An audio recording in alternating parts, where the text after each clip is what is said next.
Welcome back to my channel. कैसे हैं आप सब? I hope you all are doing very good. आप सब बहुत अच्छे हैं, मैं भी ठीक हूँ। बाहर का वेदर देखिए, जस्ट सूरज निकला है। अभी सुबह के 7:30 बज रहे हैं। सो बाहर बहुत अच्छी धूप है, मतलब धूप निकलेगी मेरे ख्याल से। यहाँ पे गार्बेज लेने के लिए, कलेक्ट करने के लिए आए हैं, जो सुबह सुबह गार्बेज यहाँ से लेके जाते हैं। So let's start the day guys. यहाँ पे देखिए, मैं रोज़ सुबह पिजन्स को यहाँ पे दाने देती हूँ, मतलब चावल रखती हूँ। अभी तो गेहूँ कोई रखता नहीं है, तो मैं यहाँ चावल डेली देती हूँ। और ये मेरी बेटी का कमरा है और भगवान का भी साथ मंदिर रखा है मैंने यहाँ पे भगवान का। तो मुझे ऐसा लगता है कि सुबह मतलब जब बर्ड्स आके खाते या चिड़िया दाना चुग के जाती, मतलब भगवान को मैंने खिला दिया, क्योंकि भगवान को हम प्रसाद देते हैं तो भगवान तो खा नहीं सकता, तो हम तो वह उसी को ले लेते हैं। तो मैं सोचती चलो भगवान को ही मैंने खिला लिया। तो ये है ना कि आपके भी घर में अगर कुछ ऐसा बरामदा है या बालकनी है, ओपन एरिया है, तो आप भी पानी या फिर दाना थोड़ा डाल सकते हैं, ताकि चिड़िया आके थोड़ा सा खा पी सके। तो मैं ये करती हूँ, यहाँ पे भी करती हूँ। कोलकाता में भी ऐसे रखती थी, लेकिन वहाँ पे उतना ज़्यादा नहीं था, क्योंकि वहाँ पे पेड़ पौधे कम हैं, पक्षी भी बहुत कम हैं। यहाँ पे तो बहुत वाइड वैरायटीज़ ऑफ यहाँ पे बर्ड्स देखने को मिलता है मेरे घर से, मैंने पहले भी बोला है। तो सुबह क्या होता है ना, मैं नींद में से उठने के पहले उठती हूँ, उठने के बाद मैं पहले इन लोगों को मतलब यहाँ पे दाने दे देती हूँ। इन लोग सब खा लेते हैं, एटलीस्ट 4-5 तो आते हैं, आके खाते हैं। सो ये रहा मेरी बेटी का बेड, जो मैंने बोला था ये वुडन है। मैंने एक ही बेडशीट अभी मंगवाया है और 2-3 ऑर्डर किया है मैंने। तो ये है चेयर, उसका अभी तक हम लोगों ने चेंज नहीं किया, चेयर ऑन द वे है, बाद में लेंगे। सो ये है उसका बेड। मेरे को बहुत शांति मिली, क्योंकि एक ही कमरे में हम लोग का बेड था। बेड हम लोगों ने अभी तक लिया नहीं था। तो बेटी का यहाँ पे भगवान का मंदिर मैंने रखा है, और बेटी का कमरा भी यहाँ पे है। तो मतलब सेट हो गया, बेटी का कमरा सेट हो गया है। तो इस तरीके से मैंने डेकोरेट करके रखा है, मतलब मेरी बेटी ने भी रखा है।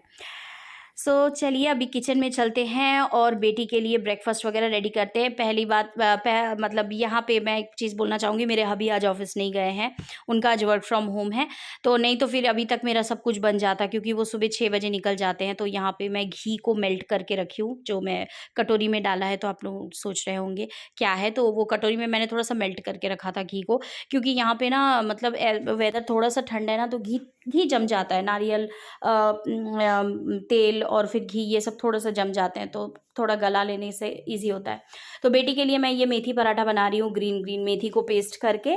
और मेथी को थोड़ा सा मेथी के पत्ते हैं ना, उसको थोड़ा सा बॉईल करके, फिर आप उसको अदरक लहसुन और हरी मिर्ची के साथ पेस्ट करके, फिर काला जीरा देके, मतलब कलौंजी लेके आप मैदे को अच्छे से मिक्स कर, यहाँ पे मैंने आटा मैदा मिक्स किया है करके, फिर मैंने उसको मेथी पराठा मैं ऐसे ही बनाती हूँ, बहुत टेस्टी होता है, आप बना सकते हैं। मैंने व्लॉग्स दिया भी है शायद मेथी पराठा का।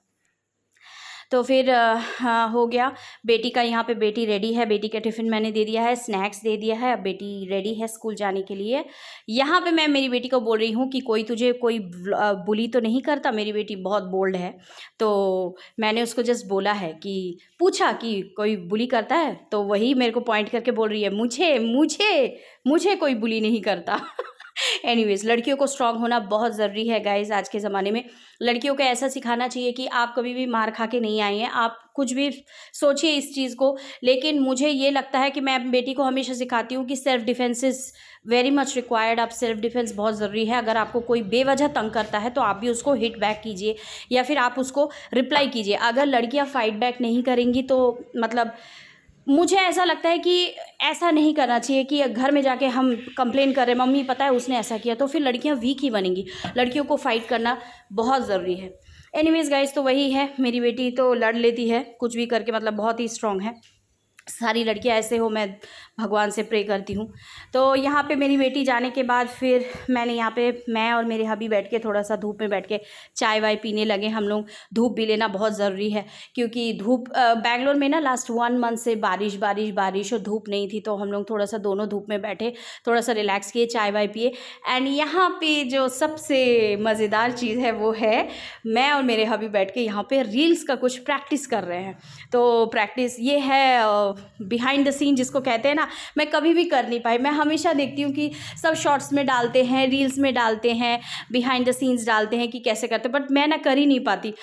मतलब होता ही नहीं है, इतने सारे चीज़ रहते हैं ना, मेरा मतलब सुबह से लेके ये वो होता ही नहीं, आज तक नहीं हुआ। तो मैंने सोचा कि चलो नहीं, मैं बिहाइंड द सीन्स करूँगी ही। तो ये मैंने बिहाइंड द सीन्स किया है कि रील्स हम लोग को कैसा लगता है। एक नॉर्मल एक छोटा सा कॉमेडी रील्स जो कि कितने सेकंड का होगा, 15 सेकंड्स का होगा या फिर 16 सेकंड का होगा, वो करने के लिए एटलीस्ट कम से कम हम लोग को कभी कभार 1 घंटे लग जाते हैं। मैं तो कर लेती हूँ, मेरे हबी तो गुस्सा हो जाते हैं, बोलते नहीं मैं नहीं और करूँगा, मैं और नहीं करूँगा। बड़ी मुश्किल से मैं सैटरडे संडे को मेरे हस्बैंड को बुलाती हूँ कि मेरा कर दो प्लीज़, हेल्प कर दो मेरा। मुझे यूट्यूब में मेरे बहुत अच्छे व्यू आते हैं जब मैं उनके साथ देती हूँ, क्योंकि कॉमेडी व्यूज़ बहुत अच्छे आते हैं। और जो भी मेरे सब्सक्राइबर्स हैं, जिन लोग देखते हैं ना, वो लोग सभी मुझे बोलते हैं कि आप लोगों का, आपका और आपके हस्बैंड का जो कॉमेडी व्यू है, कॉमेडी रील्स है, वो हम लोग को बहुत अच्छा लगता है। तो मैं और मेरे हबी यहाँ पे बैठ के हम लोग को वैसे टाइम नहीं मिलता है, बहुत कम टाइम मिलता है, क्योंकि बेटी भी रहती है। तो Saturday Sunday we hardly get time, Saturday Sunday को ही मिलता है। और सैटरडे संडे को तो सिर्फ हम लोग भागते ही रहते, ये ग्रॉसरी शॉप हो गया, ये मार्केटिंग हो गया, ये है वो है, हज़ारों चीज़ रहती हैं, लॉन्ड्री है, ये है। तो इसलिए क्या होता है ना गाइस, सैटरडे संडे को थोड़ा सा टाइम मिलता है तो हम दोनों रील्स बनाते हैं। और आज टाइम मिला तो हम दोनों रील्स बनाने लगे, खाना पीना सब कुछ हो गया। चलिए अब देखते हैं नेक्स्ट हम लोग कहाँ जाते हैं। बोलती हूँ ना कि हबी घर पे रहने से मेरा कहीं ना कहीं जाना होता ही है। तो यहाँ पे मैं और मेरे हबी शाम के बज रहे हैं, मेरी बेटी आ गई स्कूल से और बज रहे हैं 5 बजे। हम दोनों निकल रहे हैं, हम दोनों जा रहे हैं इलेक्ट्रॉनिक शॉप। मैं सोच रही थी कि मैं थोड़ा अपने लिए फ़ोन देखूं, क्योंकि मेरा फ़ोन ना अभी हैंग हो रहा है, बहुत सारे वीडियोस वगैरह शूट करने होते हैं। तो हम लोग गए इलेक्ट्रॉनिक शॉप, वहाँ जाके हम लोगों ने कुछ मतलब फ्रिज देखे, वॉशिंग मशीन देखी, क्योंकि मेरा फ्रिज और वॉशिंग मशीन ऑलमोस्ट 10 साल हो गया है। बहुत ही अच्छा, उसने क्रोमा में गए हम लोग, इसीलिए बहुत अच्छा सर्विस दिया। बट हम लोग जस्ट आइडिया के लिए गए कि देख के रखते हैं कौन सा क्या है, आइडिया है, क्योंकि प्लानिंग बहुत ज़रूरी है। अभी इतने प्राइस है ये सब का कि मैं कैसे लेना तुरंत पॉसिबल नहीं है। तो ये फ्लिप 5 है सैमसंग का, जो ऑन द वे है, अभी लॉन्च किया है। सितंबर को आपको ये ऑन हैंड मिलेगा। और ये फोल्ड 5 है, दोनों बाजू में रखे थे। प्राइसिंग बहुत ज़्यादा है, बट कैमरे का क्वालिटी मुझे बहुत अच्छा नहीं लगा। मेरा कैमरा बहुत ज़्यादा अच्छा है, मुझे उतना अच्छा नहीं लगा। मैं वेट करूँगी कुछ अच्छे एडिशंस के लिए। और एंड यहाँ पे इन द मीनवाइल हम लोगों ने फ्रिज और वॉशिंग मशीन तो देखा ही, क्योंकि एक आइडिया तो हो जाना चाहिए कि इतने पैसे खर्च होने वाले हैं, इतने का झटका लगने वाला है, तो पहले से थोड़ा प्लान करके रखना ज़रूरी होता है। नहीं तो फिर अचानक से अफोर्ड करना बहुत मुश्किल हो जाता है, तुरंत लेना। तो यही था गाइज़ आज का वीडियो, आज का व्लॉग यहीं पे एंड कर रही हूँ। अगर अच्छा लगा हो तो definitely like and subscribe my channel, और भी देखते रहिए। Bye bye.